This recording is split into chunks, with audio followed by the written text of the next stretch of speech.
Welcome to the lecture titled Fostering Well-Being and Mental Health in the Contemporary African Culture. This is the lecture number 24 of the lecture series, Psychology of Well-Being. Well, in the previous lecture, we had focused on the nature and the sources of well-being or mental health in the African culture. And today we are going to look at how such understanding about nature and sources of well-being or mental health can help foster well-being and mental health in such sections of the society, that is the African Americans living in the United States. Well, we are going to focus on relational and spiritual traditions. We'll do a recapitulation of that in the African culture and ways of fostering well-being among the African Americans through personal resources, the divination process, referrals, and Western therapy. So, in the contemporary times, how an amalgamation of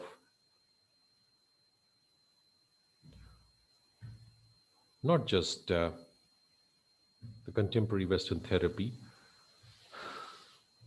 but also how it could also play its role alongside the traditional African culture's understanding of well-being and mental health in fostering well-being among the African Americans or people from African culture. So, relational spiritual traditions or Yoruba based system or IFA, we had already seen that there is no distinction that is observed or assumed between physical, emotional, and spiritual aspects of well being.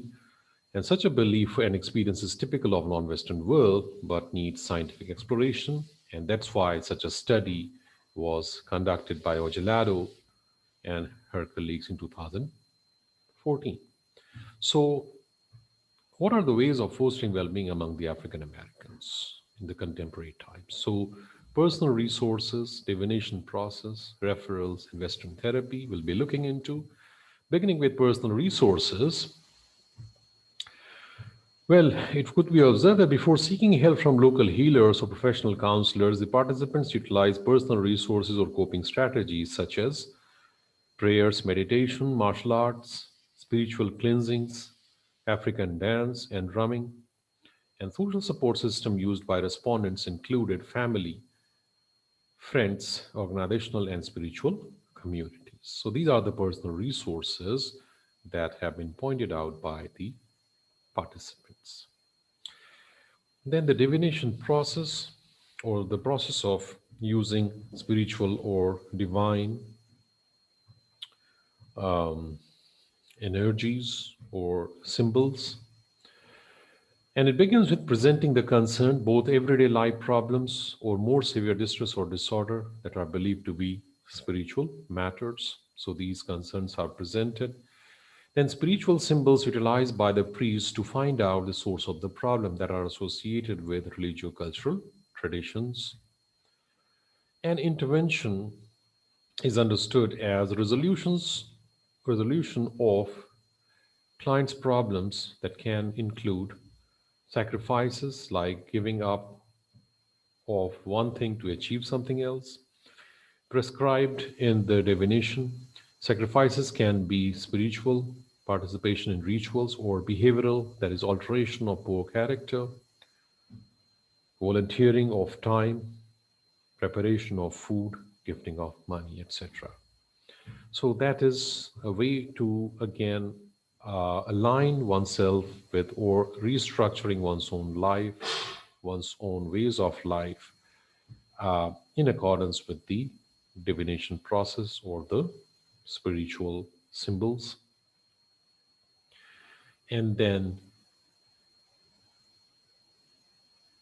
we come to the referrals,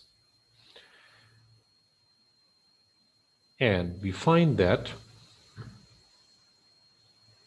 it's very interesting that it depends upon the referrals depend upon the severity of problems, and is kind of an honest approach by the both priests as well as the clients, or the healers as well as the clients of African tradition.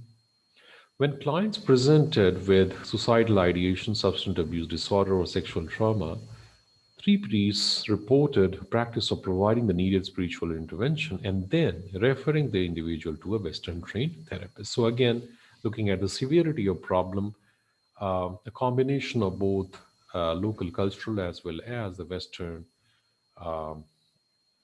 therapy could be useful.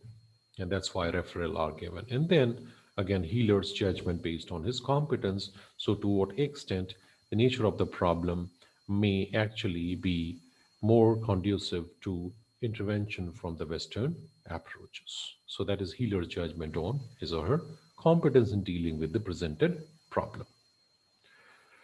Then finally, Western therapy.